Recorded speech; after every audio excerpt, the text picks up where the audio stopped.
Firme. Firme junto al pueblo. Sí, señor. ¿Alguna consulta? Bueno, en el bloque pasado pregunté sobre los profetas, pero ¿alguna consulta en general sobre cómo va la materia, eh, la elaboración del proyecto final o alguna cosa? Sí, sí. ¿Cuál sería el modelo para el proyecto final, profe?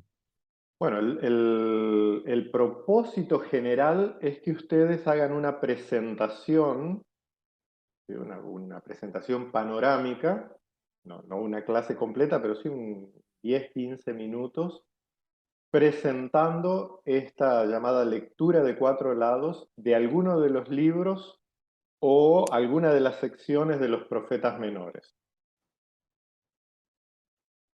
Y presentar esto, si se puede, con apoyo de un PowerPoint o de algún otro tipo de presentación, ¿sí? Una investigación de la época, el contexto, el trasfondo también que trata el profeta en su libro o si es uno de los libros más largos de una sección y, y presentar para mí, para los compañeros, una mini clase de alguno de los profetas menores, de su mensaje y de esta, eh, digamos, la lectura de los cuatro lados y su actualización.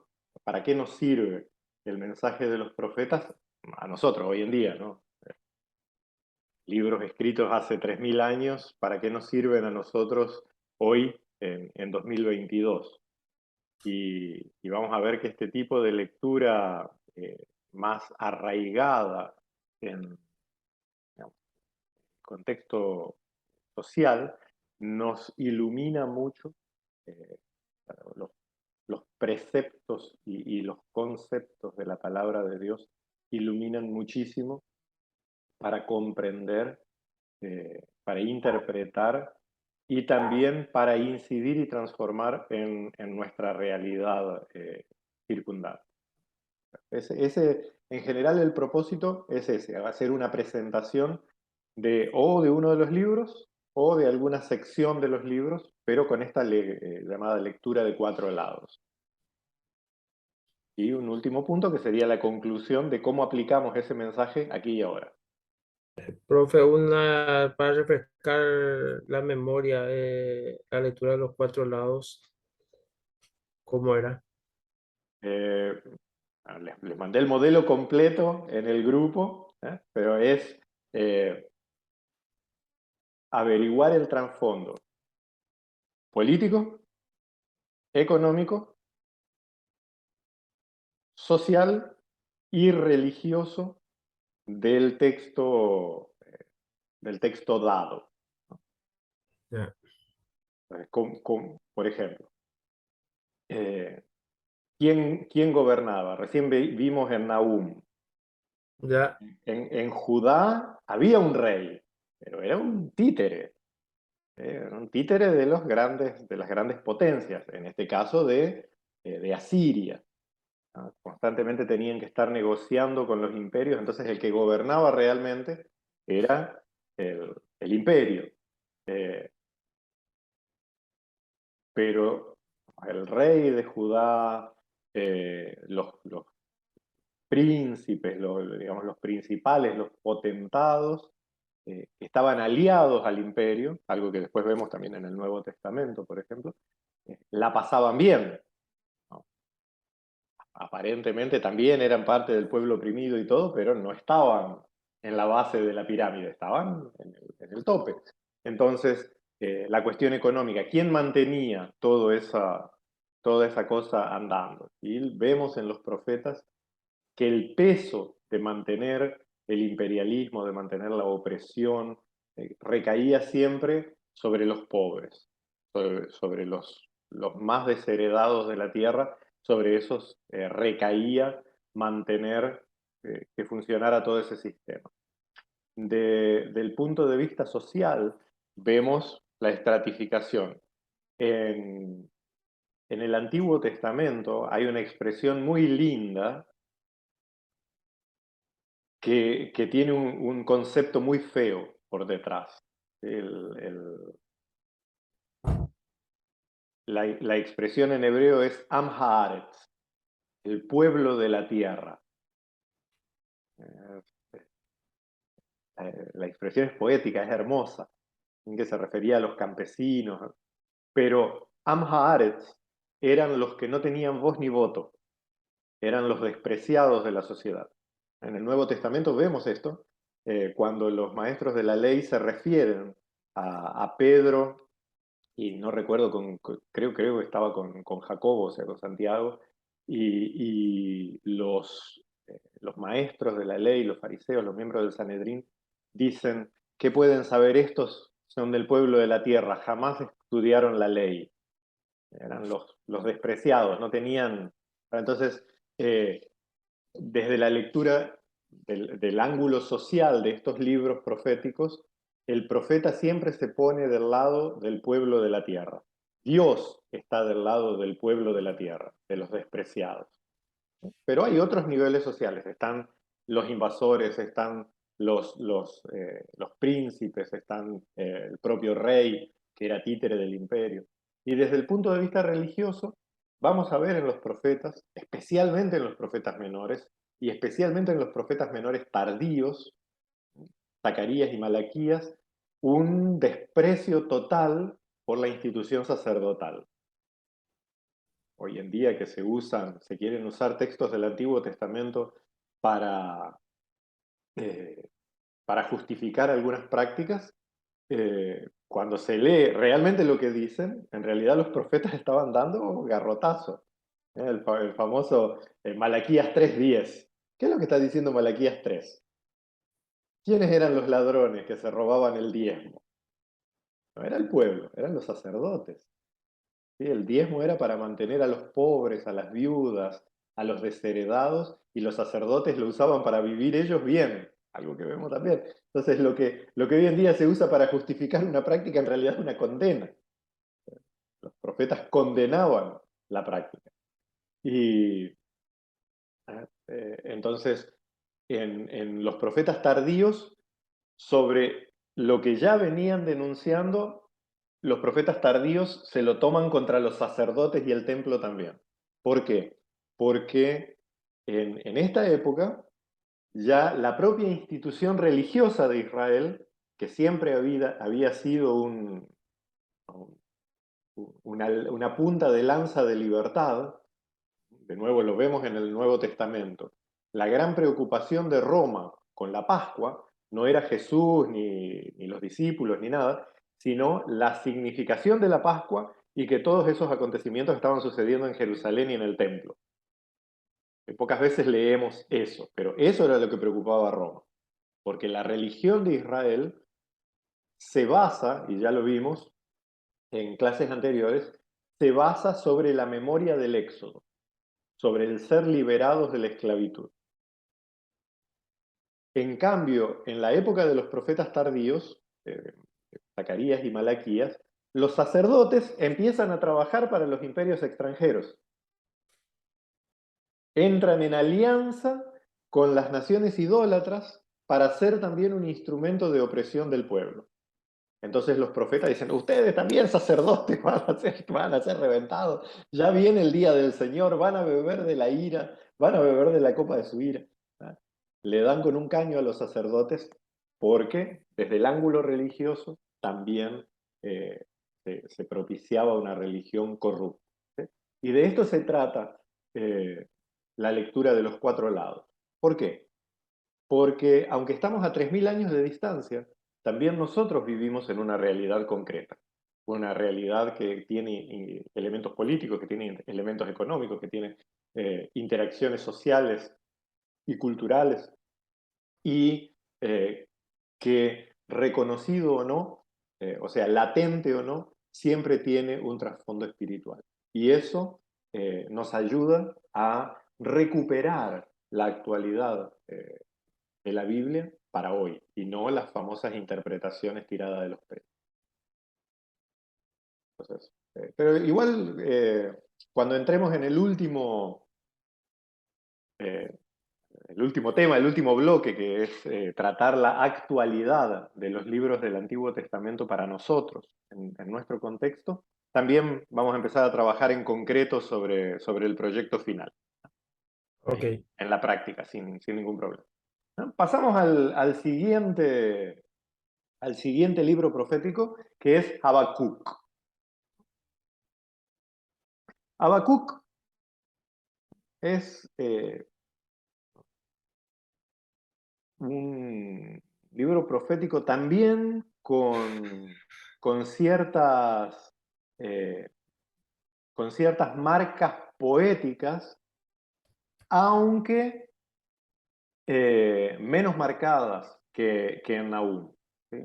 Son pequeños trechos de un lenguaje muy parecido a los cánticos y después el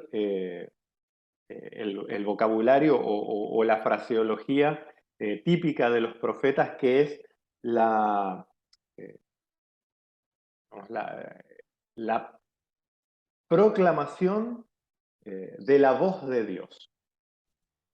Entonces, hay poesía, debe ser, cuando se lee un libro como Habacuc, se debe utilizar la, eh, la forma de lectura que nos sirve para la interpretación de libros poéticos. Sin embargo, su estructura mezcla la forma del cántico con una especie de diálogo entre el profeta y Dios.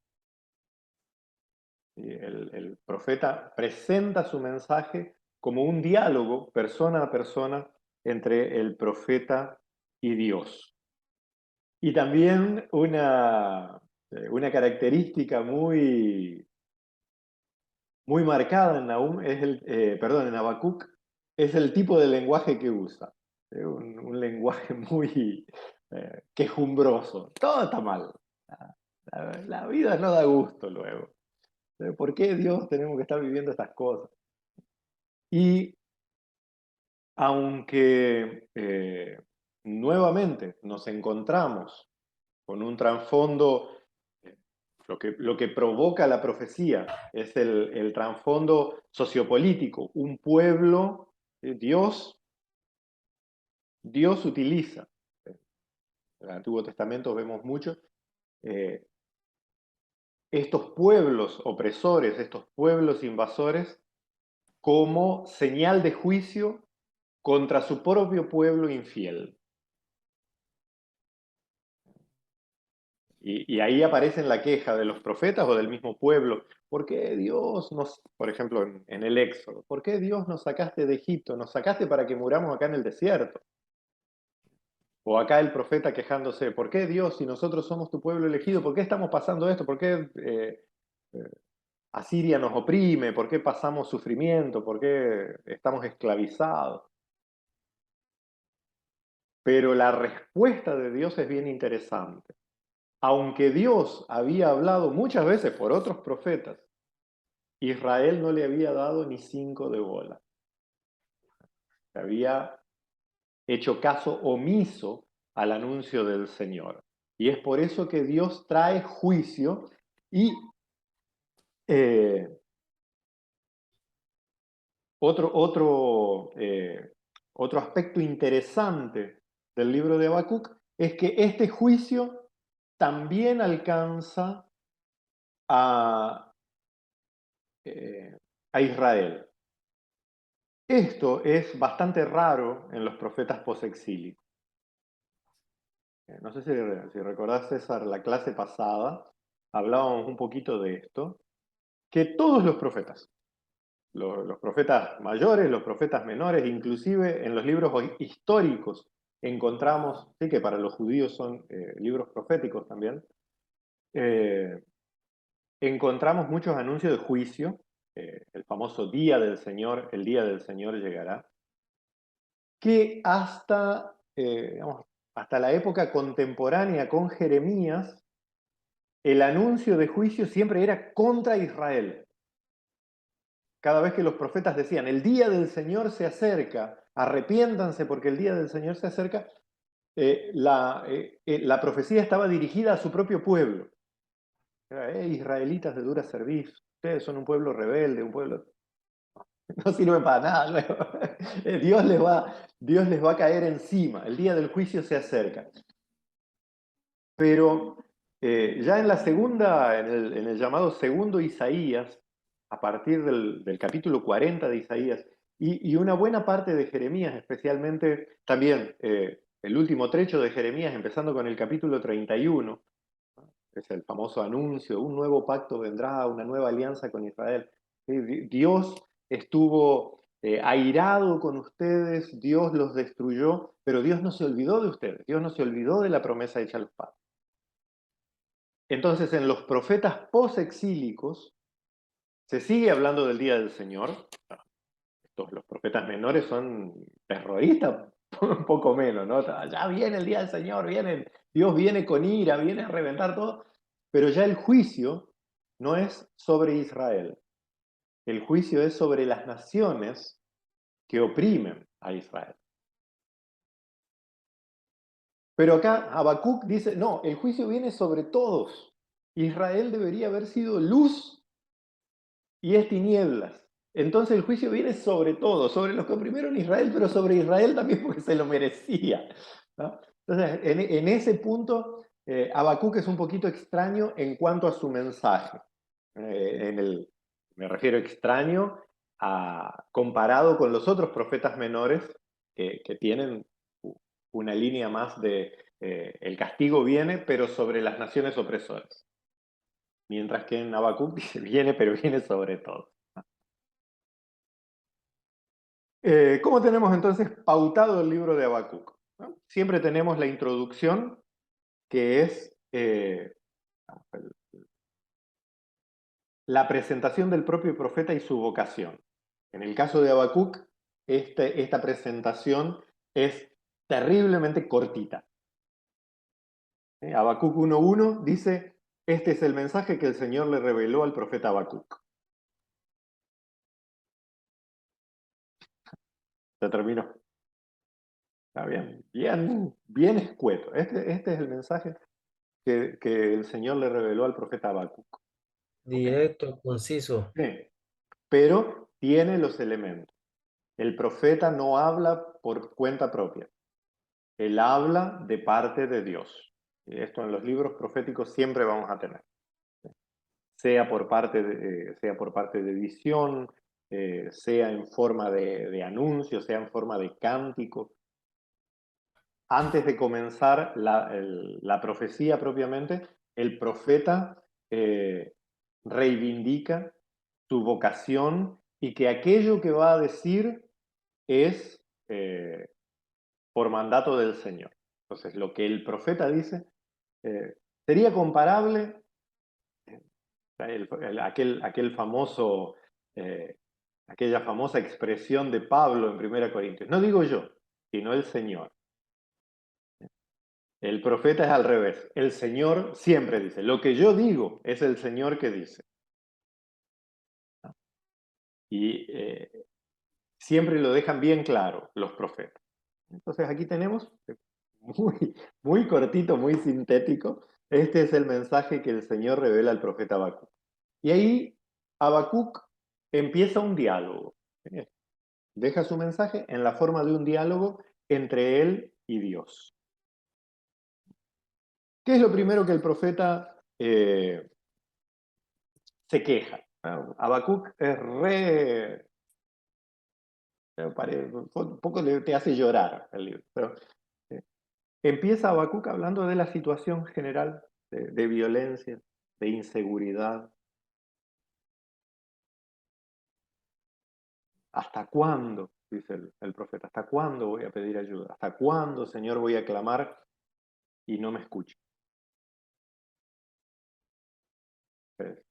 Ya empieza a llorar. Pero presenta el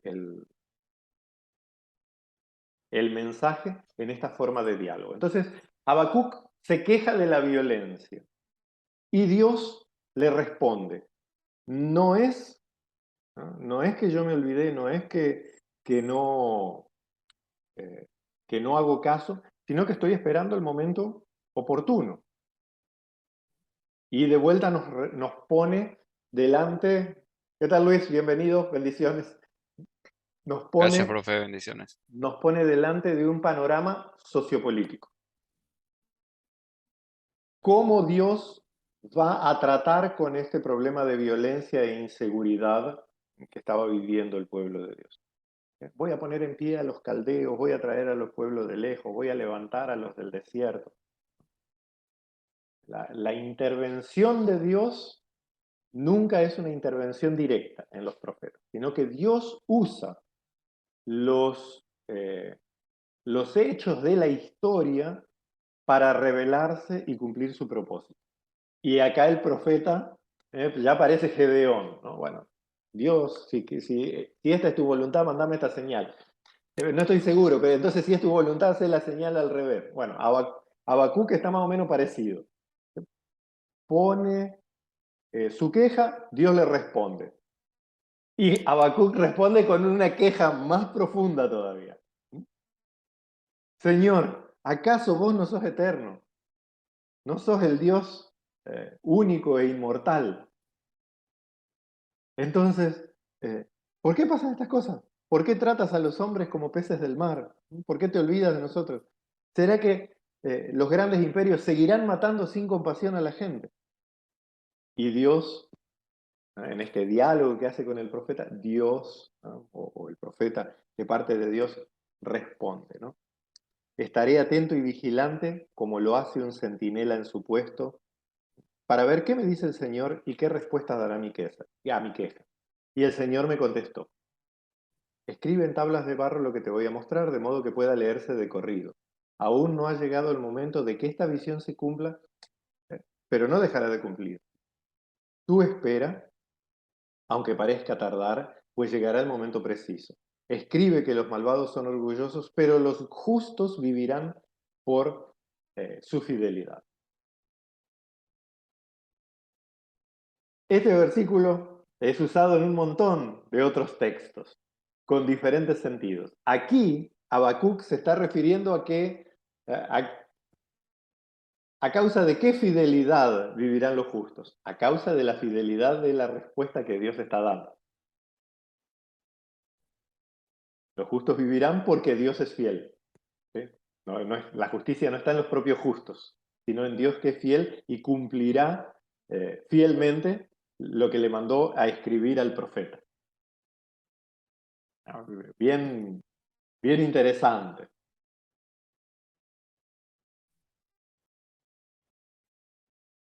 Y bueno, allí continúa el profeta, ahí sí en forma de cántico, de una lamentación, mejor dicho, pero con el tema del juicio. ¿Qué pasará con las naciones opresoras? ¿Y quiénes son los opresores para los profetas? ¿Los hombres orgullosos que desean el poder? ¿Son los que colaboran, o sea, aquellos de las naciones conquistadas que colaboran con los opresores? ¿Son los que han llenado su casa con el producto de los robos? ¿Son los constructores de ciudades, pero sobre bases de crímenes e injusticias? ¿Son aquellos que engañan y narcotizan? ¿Sí? Aquí dice, que embriagan y le dan ungüentos a sus vecinos para humillarlos. Aquellos que se cubren de lujo.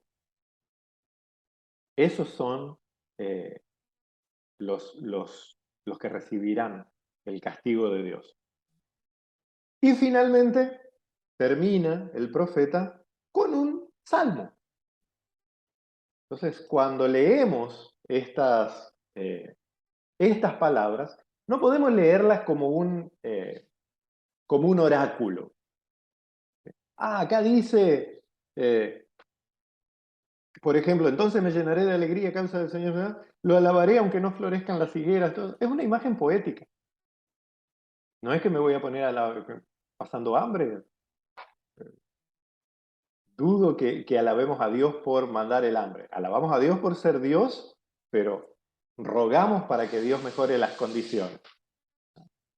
Entonces, ¿qué es lo que dice Habacuc acá? No importa lo que pase en el mundo, yo seguiré fiel, porque Dios está primero, ¿no? O por ejemplo, un poquito antes, Habacuc 3:9. Tienes el arco preparado y dispuestas tus flechas. Con los ríos has abierto surcos en la tierra. Las montañas tiemblan al verte. Dios tiene un arco y flecha.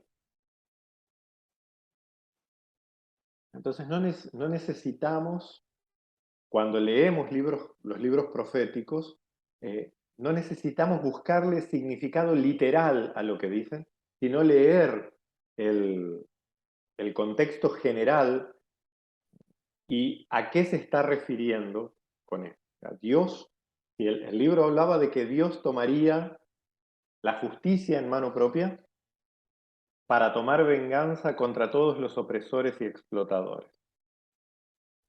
Entonces, ¿a qué se está refiriendo con este Dios tomará el arco? ¿Será Dios el que actúe, el que intervenga para castigar a los malos? ¿Sí? ¿Será Dios el que intervenga para proteger a los buenos? Porque Dios no tiene caballos para recorrer el mar. Y aunque tuviera caballos, los caballos no cabalgan por el fondo del mar. ¿Se entiende a lo que voy? De que estos libros están escritos con un lenguaje esencialmente poético, son imágenes para expresar, sí, una realidad. Pero no hay un poco de nuestros chismes evangélicos, pero está circulando mucho en Facebook, probablemente les haya llegado a ustedes también, un anuncio de una escuela de profetas en las cuales te enseñan, hay un curso para transformar todas estas imágenes en una interpretación mecánica. Y el lenguaje aquí es metafórico, es poético. No hay que el caballo significa tal cosa y si dice la palabra norte significa tal país. Es un engaño. Porque ¿al norte de quién? ¿Sí? ¿Al oeste de quién? Hay que situarse en el lugar de los profetas y no en el nuestro propio y el que nos gustaría que fueran los malos. Y algo que repito constantemente y, y me gustaría que esta sí graben, la Biblia entera, y esta parte en particular, no fue escrita para nosotros. La palabra de Dios es útil y es actual para nosotros, pero no fue escrita para nosotros. La primera audiencia de estos escritos éramos nosotros. Y entonces estos textos, a veces cuando digo así, pero entonces la Biblia no sirve. Claro, claro, la Biblia es la palabra de Dios. A lo que me refiero es que no podemos leerla desde nuestro lugar vital. Eso significa, yo tengo, no sé, problemas con, los brasileños.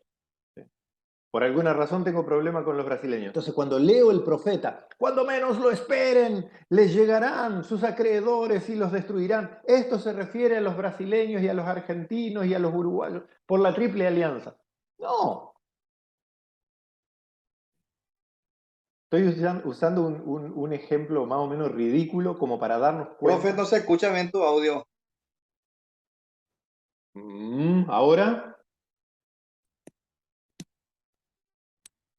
¿Ahora se escucha?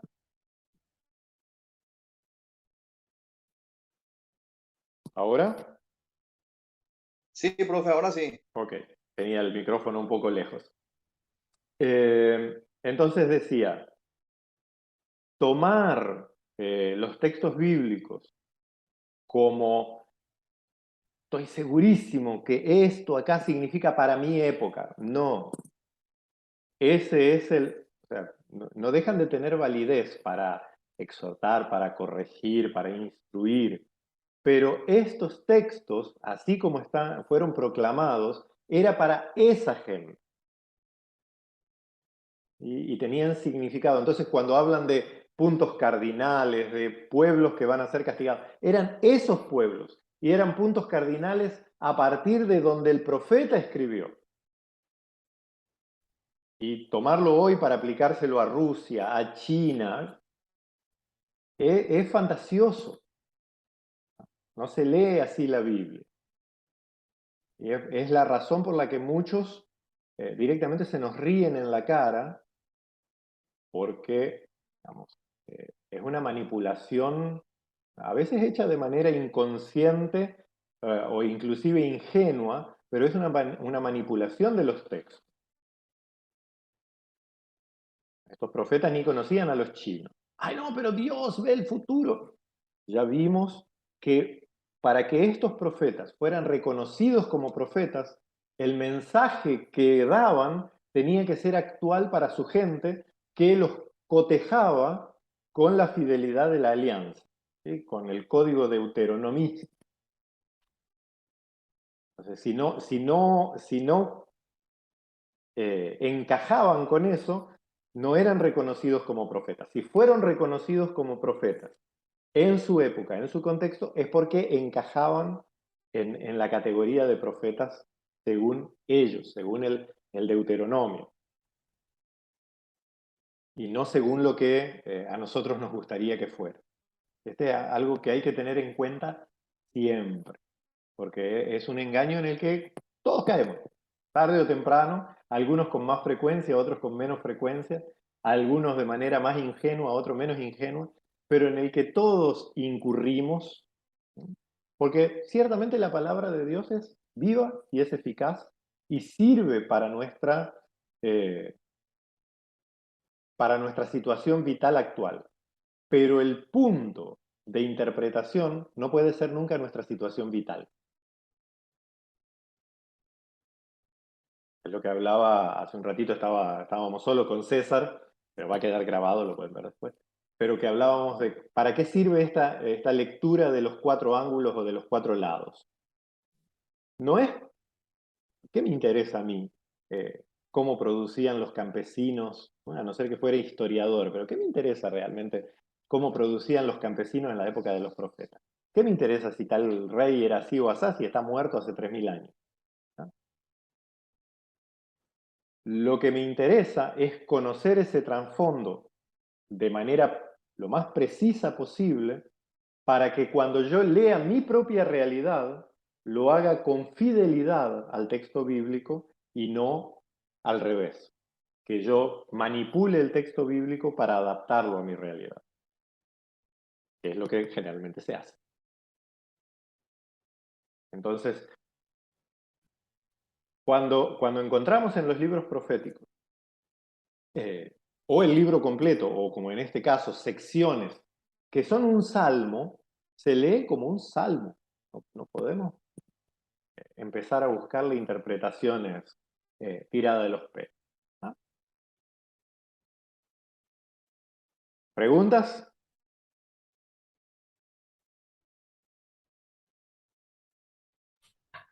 No, profe, estamos todos.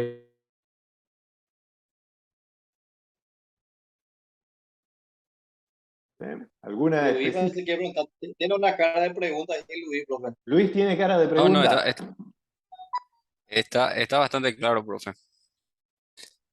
Lo que sí, leyendo, pero sé que no tiene que ver con la clase de hoy, pero ya que estamos en la clase de Introducción al Antiguo Testamento y ya mencionaste en su oportunidad también, profe, un punto, Métele, no hay problema. el pecado de Sodoma y Gomorra. Ajá. Recuerdo que mencionaste que en realidad se trató era más bien la corrupción imperante y también que no eran atendidos los pobres, o sea, la opresión a los Ujú. pobres, que tenía que ver em, con, con la explotación también que sufrían los más necesitados, Y un tercer pecado, que es el que propiamente que era encontramos. retener el salario la retención del salario No, pero al trabajador. hay tres pecados que son, que son concomitantes. Hay tres clases de personas que en la Biblia representan los que Dios protege especialmente. el huérfano, la viuda y el extranjero.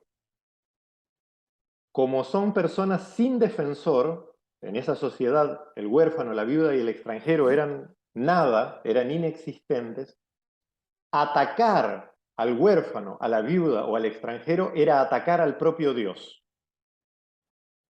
Quien afrenta a la viuda, al pobre, a la viuda, al huérfano, a la viuda o al extranjero, que en algunos casos es englobado directamente como pobres, afrentar a los pobres era hacerse enemigo de Dios. ¿Sí? Y por eso Ezequiel menciona los 3 pecados cuando se refiere a cuál era el pecado de Sodoma y Gomorra. La falta de hospitalidad con el extranjero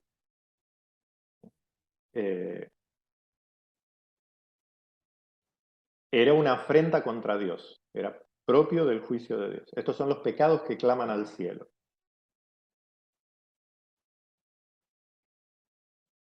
Y el profeta Ezequiel lo interpreta así. Cualquier otra interpretación, Profe, pero de acuerdo al relato allí a ver, de Génesis Génesis, creo 18, 19, 18, 18 y 19. En 19. 19 es Sí. cuando los dos ángeles, o sea, Ángeles. bueno, eran hombres, pero enviados por Dios. Sí, la Biblia habla de ángeles, pero eran, sí, sí, dos ángeles. A ver, pues por ahí tengo mi Biblia. Eh, bueno, en fin, eran dos hombres. Ellos llegan a la casa, o sea, en realidad están en una plaza, los encuentra, los invita a su casa, ellos están allí, vienen unos tipos y dicen, sácalos para que los conozcamos. Lot dice allí, por No favor, no hagan hagan este esta mal, maldad, esta maldad. matarlos. Si se tratara de hospitalidad, profe, ¿por qué hablaría de maldad si ellos están pidiendo conocerlos en el sentido de conocerlos para presentarlos? No, Evidentemente que está relacionado con un pecado sexual. no. Evidentemente, ¿por qué? Porque lo queremos leer así. En ningún lugar No, habla porque de... luego Lot dice, acá yo tengo dos vírgenes, Ujú. y bueno, era como una forma de que ellos Compensar. aplacaran o saciaran Aún sus hoy, pasiones. no, aún hoy entre los beduinos eh, sigue siendo así. Una vez que vos tenés alojado a alguien en tu carpa, sos su protector. ¿Sí? Sigue siendo así. No ¿Por qué lo de la necesita... virgen, profe? Porque les está ofreciendo algo, él no le está dando a su esposa, no está nada. O sea, cuando vos querés leer algo, lo vas a leer así siempre, pero no es algo que está escrito ahí. O sea, lo que estás repitiendo es la interpretación que le dio Tomás de Aquino en 1200 y algo. Fue la primera vez en su vida, en toda la historia cristiana, que alguien escribió sobre esto diciendo que el ofrecer las vírgenes era una cuestión sexual. Mientras que en la Sale cultura, cortado. a ver ahora, eh, el, Ya ahora el- sí. el tema de ofrecer las vírgenes como una saciedad sexual, el primero que lo propone es Tomás de Sí. Aquino en el 1200 y algo. ¿Sí? Pero Tomás de Aquino no conocía nada de antropología ¿Para del qué otro Mediterráneo, propósito se ofrecería una virgen, profe? porque es una forma de hospitalidad entre los beduinos. O sea, Tomás de Sí, Aquino era un italiano. ¿para qué otro propósito te ofrecerían una virgen? Vos estás pidiendo, saca a esos hombres para que los conozcamos. O sea, Vos yo le querés quiero, leer así. Ellos querían, no hagan violencia con estos hombres, dice en hebreo. o sea, le iban a garrotear, Los algo iban a así. matar.